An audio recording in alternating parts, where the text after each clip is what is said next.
There are countless stories about hidden pieces of media that once existed, but have since completely vanished. Many of these tales come with chilling reminders of cover-ups or deception. These lost recordings are not just forgotten shows or missing tapes. They have shaped history, and in some cases, even rewritten it. So from the unidentified woman at the center of JFK's assassination to the lost moon landing footage, we'll be examining 5 unsettling pieces of lost media that for various reasons have never been revealed to the public, despite almost certainly existing. Now, before we dive in, we would like to say that we have been incredibly overwhelmed with the amount of support we've received on Patreon lately. If you want to see the videos that YouTube does not let us upload, such as 5 conspiracies that would get us banned from YouTube, head on over to Patreon, where you can watch our exclusive videos for free. If you have also found value in our videos over the years, we have one simple $5 tier that helps out our research tremendously. Thanks for watching and supporting, and if you haven't already done so, hit those lights, sit back, and enjoy.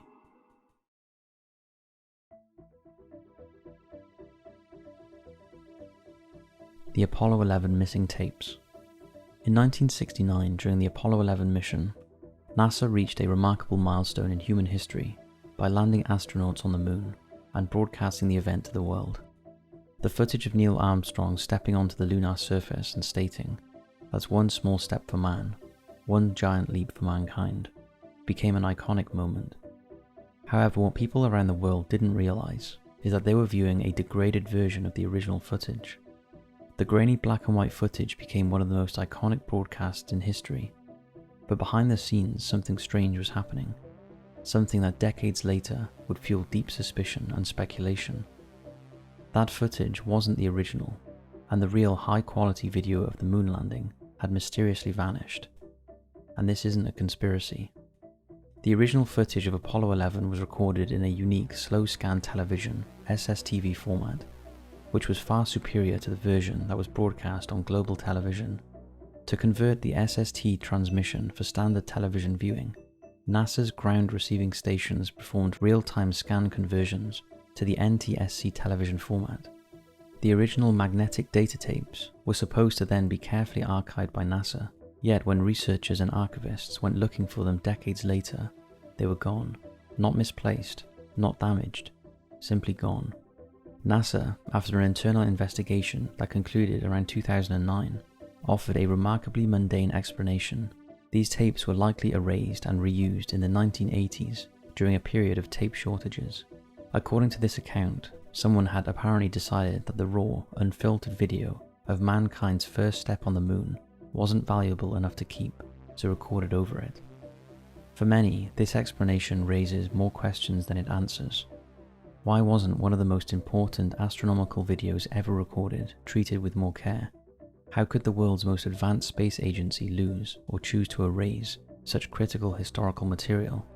And why, despite the technological prowess of the Apollo era, were there no duplicate SSTV recordings stored in multiple locations?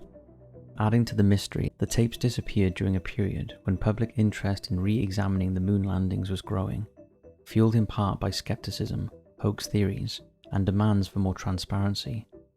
The erasure of the original video, unfiltered, unedited, and of much higher quality than what the public saw, has led some to believe that the tapes were intentionally destroyed to prevent the release of information or footage that might not align with the official narrative.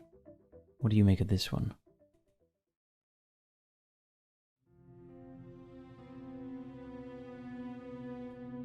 Ed Gein's interview tapes and crime footage. In 2023, a chilling new chapter in the story of Ed Gein emerged with the release of Psycho, The Lost Tapes of Ed Gein, a 4-part docuseries by MGM+. This series marked the first time the public had access to long-rumoured audio recordings of Gein, the notorious murderer and grave robber, whose horrific actions inspired films such as Psycho, The Texas Chainsaw Massacre, and The Silence of the Lambs. The tapes, previously unheard and thought to be lost for decades, were discovered in 2019 in a safety deposit box belonging to the family of Judge Boyd Clark, the man who oversaw Gein's initial post-arrest interrogations in 1957. The recordings capture Ed Gein's own voice speaking in the immediate aftermath of his arrest, as authorities began to unravel the horrors that lay within his rural Wisconsin farmhouse, where they found human remains repurposed as furniture and clothing, body parts preserved in jars, and evidence of multiple grave robberies. Until the release of these tapes, Gein's voice had remained a mystery. What would you do with the head? That must have been taken from reading about these magazines and everything, taking the equation like a headhunter.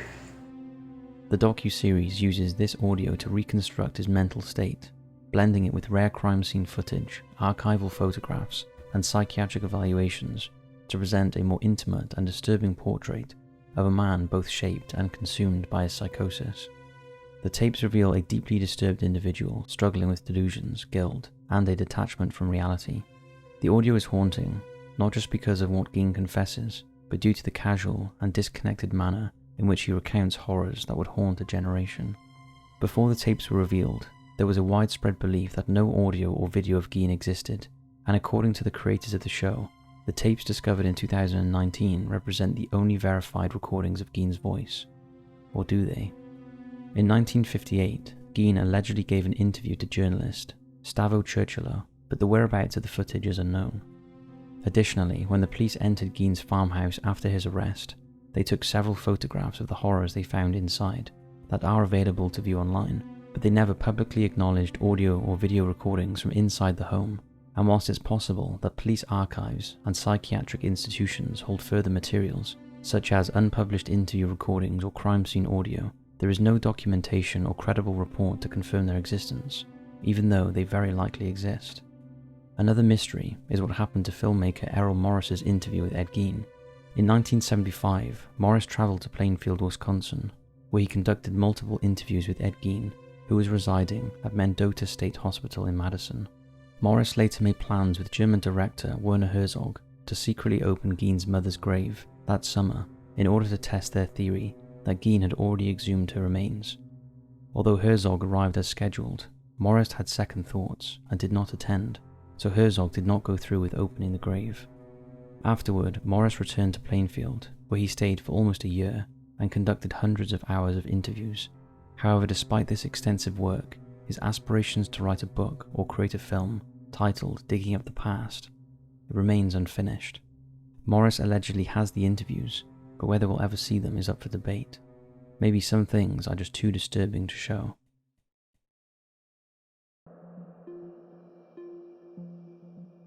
Ayrton Senna. Ayrton Senna is widely regarded as one of the greatest racing drivers of all time. He suffered a tragic accident during the 1994 Formula 1 San Marino Grand Prix while approaching the Tamburello corner and travelling at a speed of 190 miles per hour. Senna lost control of his Williams FW16 and veered off the racing line. His car collided with an unprotected concrete barrier, causing the right front wheel to detach and enter the cockpit, striking the right frontal area of Senna's helmet. The impact resulted in fatal injuries, and he was essentially killed instantly, although he remained on life support for several hours due to Italian law. Senna's death was seen as a national tragedy by many of his Brazilian fans, leading the Brazilian government to declare 3 days of national mourning.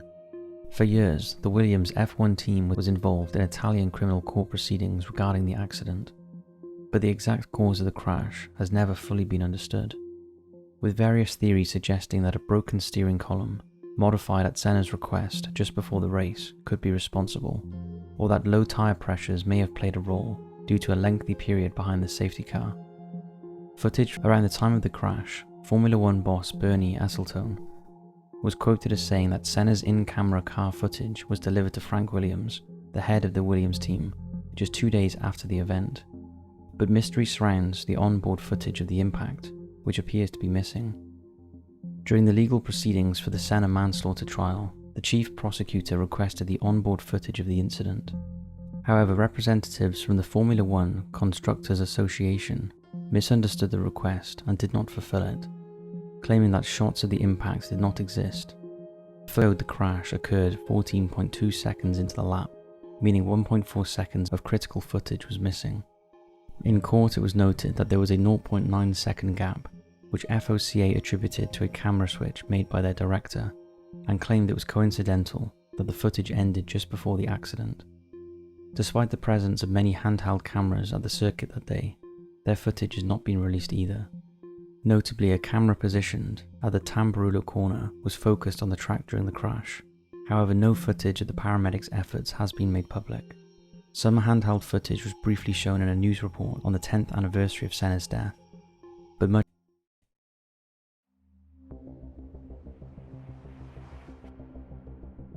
The Babushka Lady.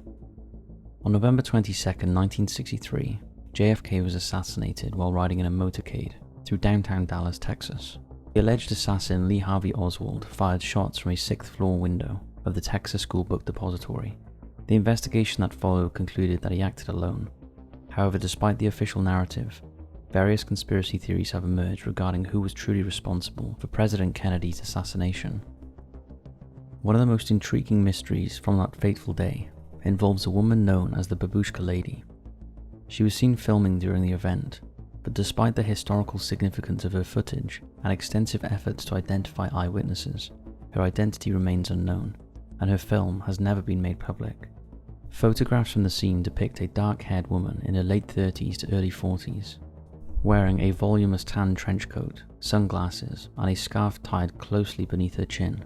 She became a person of interest shortly after the assassination, as investigators meticulously examined all films and images for evidence of a possible second shooter or accomplice on the grassy knoll, across the road from where the presidential motorcade had just passed when the shots were fired.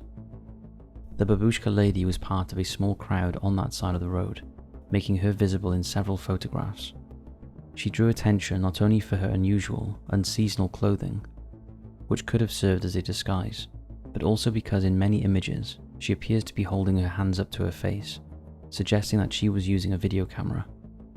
In the photographs taken immediately after the shooting began, while everyone around her ducked for cover, she is seen standing calmly by the roadside, still holding something in her hands. To this day, the identity of the woman remains unconfirmed, and there is even ambiguity regarding whether she was a woman at all, as her face is not clearly visible. In at least one photograph, she adopts a wide stance that many say appears more masculine than feminine. In 1970, a woman named Beverly Oliver came forward, claiming that she was the Babushka Lady. She said she had filmed the assassination using a Super 8 Yashica camera, and that shortly afterward, 2 men identifying themselves as FBI agents approached her and confiscated the film. According to Oliver, they promised to return it, but never did. However, her account was met with skepticism. The camera she claimed to use was not introduced to the market until 1969, 6 years after Kennedy's death. Furthermore, photographic evidence suggests that the woman seen in Dealey Plaza does not resemble Oliver, and many have dismissed her claim as fabrication, although some remain open to the possibility that parts of her story might be true. As Oliver retold her story, it became increasingly complex, and eventually included claims that she had known Jack Ruby, the man who killed Oswald while in custody, and that he had introduced her to JFK at a party. Unfortunately, she had no corroborating evidence to support her claims, making them dubious at best. Despite extensive investigations by the FBI and the House Select Committee on Assassinations in the 1970s, her identity was never officially confirmed, and any films she may have taken have never surfaced. Given her position at the time of the shooting, if she had been filming, her footage would have provided a direct and unobstructed view of the presidential limousine at the exact moment the shots were fired, making it one of the most significant visual records of the event.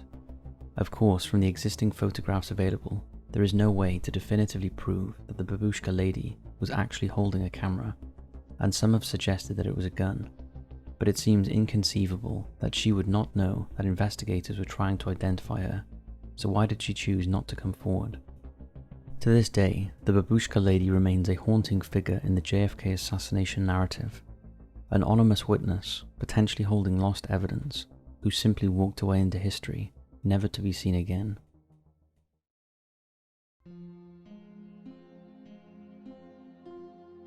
World Trade Center 9/11 elevator camera footage. Among the many chilling pieces of lost media associated with September 11th, one of the most haunting is the speculation around elevator camera footage from inside the Twin Towers. Although no such footage has ever been found, the notion of its existence is troubling and rooted in reality. If the cameras were operational, they would have recorded the final, terrifying moments of those trapped inside the elevators during the attacks. The Twin Towers were equipped with an extensive network of elevators, 198 in total, and a complex vertical transportation system designed to efficiently move thousands of people across 110 floors. Many of these elevators were fitted with security cameras, primarily for monitoring purposes, so it stands to reason that CCTV footage from the elevators during the attacks could have existed. These recordings would not only have captured routine activity that morning, but also the harrowing chaos that unfolded when the plane struck and the buildings began to collapse. Survivors and witnesses recount experiences of elevators plummeting, filling with smoke, or becoming like ovens due to the fires ignited by jet fuel. People were trapped inside, engulfed in darkness and confusion, with nowhere to escape. If such footage did exist, it would represent one of the most disturbing visual records imaginable, not just because of the tragedy it would depict, but also due to its unique perspective. Inside a steel box, hundreds of feet above the ground, unaware of what has happened as the world descended into chaos. Now it goes without saying that most media equipment in the towers was destroyed in the collapse, and at the time, CCTV systems were hardwired to an on-site server located within the building. When the towers fell, any recorded data was buried in debris or incinerated by fire. Unlike today's common digital cloud backups, much of the footage was not stored off-site, making recovery impossible. Some theorists suggest that fragments of this footage could still exist, perhaps saved by third-party security contractors or captured on monitors in off-site security offices.